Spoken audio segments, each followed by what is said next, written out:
निश्चित रूप से वह देश महान और रामराज से ओतप्रोत होता है जिसकी जेलों में संत, महात्मा, साधु और बाबा बंद रहते हैं। भारत उन्हीं में से एक महान देश है जहां सैकड़ों साधु बाबा जेलों में अपने तमाम कर्मों की सजा भुगत रहे हैं। विलासिता के तमाम संसाधनों से सुसज्जित ढोंगी टाइप के साधु महात्मा अपने ही शिष्याओं के साथ अय्याशी करते हुए पकड़े गए।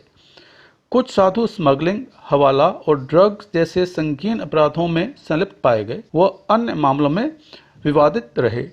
बाबा से व्यापारी बने बाबा रामदेव उर्फ रामदेव यादव का भी विवादों से गहरा नाता रहा है। बाबा अपने कृत्यों से काफ़ी चर्चा में रहते हैं, चाहे वह दिल्ली का सलवार कुर्ता कांड हो या नकली दवा निर्माण का मामला। काले धन की वकालत करते करते बाबा पर खुद काला कारोबार करने का आरोप लगने लगा। यद्यपि रामदेव ने योग को नई पहचान दी, नया नजरिया और नया आयाम दिया, ऋषि मुनियों के योग रूपी वरदान को जन जन तक पहुंचाया। भले ही बाबा रामदेव ने योग गुरु का दर्जा प्रचार पर खर्च किए गए पैसे से हासिल किया हो या अपनी योग क्रियाओं से, उपलब्धि, धन, संपदा और वैभव का मत बाबा के सिर चढ़कर इतना बोला कि योग को शिखर पर पहुंचाने के बाद भी योग को मजाक बनाने का काम भी उन्होंने कर दिया।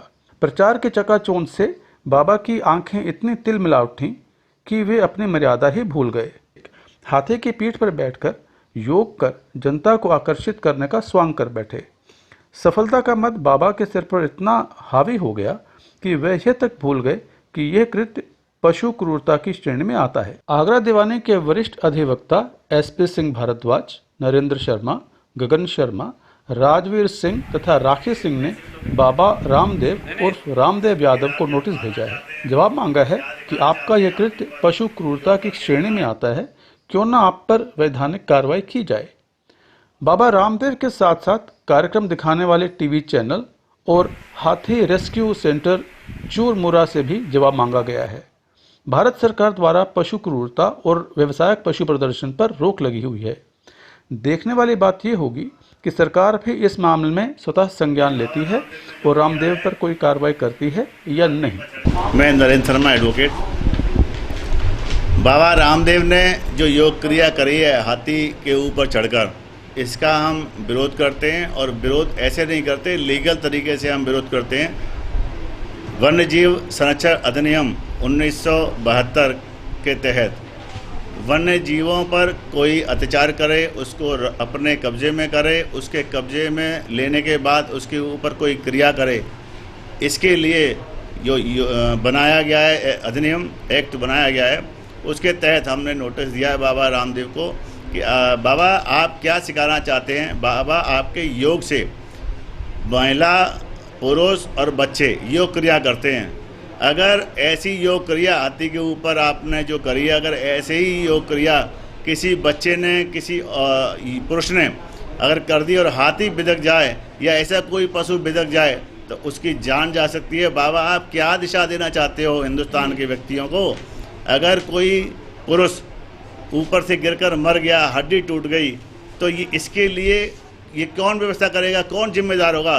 बाबा आप योग सिखाइए, योग सिखाने के अलावा पशु अत्याचार न करें। ज़बरदस्ती हाथनी के ऊपर चढ़कर बाबा ने जो योग किया है हम उसका विरोध करते हैं और नोटिस जारी कर दिया है हमने कल।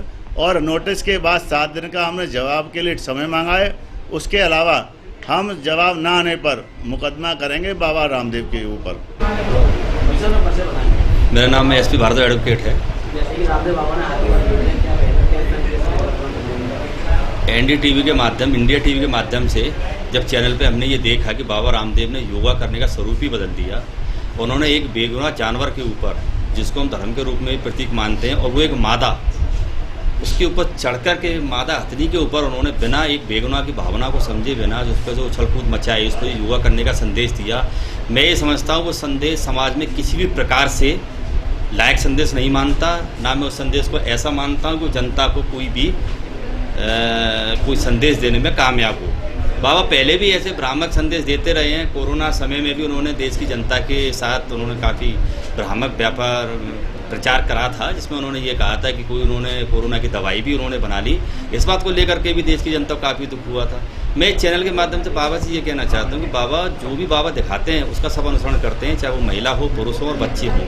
तो बाबा योगा को इस तरीके से प्रदर्शित करें कि उसको आम आदमी सही तरीके से कर सके, उसकी जान जो उसकी जान है, जो उसके परवाह है, उसको कोई हानि ना हो, उसकी जान को कोई दिक्कत ना हो। अगर सपोज करिए कोई हाथी पे सोचता है मैं हाथी पे करता हूँ, स्टंट दिखाता हूँ, वो गिर जाता है, उसको लग जाती है, जान चली जाती है, तो उसके जिम्मेदार कौन होगा? मैं समझता हूँ बाबा ही होंगे। तो हालांकि हम लोगों ने, अधिवक्ता लोगों ने इस बात का विरोध किया और पशु क्रूरता अधिनियम के तहत एक बेगुआ जानवर के ऊपर अपने स्टंट को दिखाने के लिए या अपनी कलाबाजी को जो दिखाने का स्थान उन्होंने चुना है वो नहायत बिल्कुल ही गलत है। या तो बाबा को सार्वजनिक रूप में माफ़ी मांगनी चाहिए और उनको बेगुनाह जानवरों का सम्मान करना चाहिए, उन्हें प्यार करना चाहिए, उनका ध्यान रखना चाहिए और आगे से वो समाज में बहुत प्रतिभाशाली, बहुत अच्छे व्यक्तित्व के व्यक्ति हैं, उन्हें ऐसा संदेश देना चाहिए जो समाज में एक जागरूकता लाए या समाज में एक अच्छे संदेश के रूप में प्रचारित हो।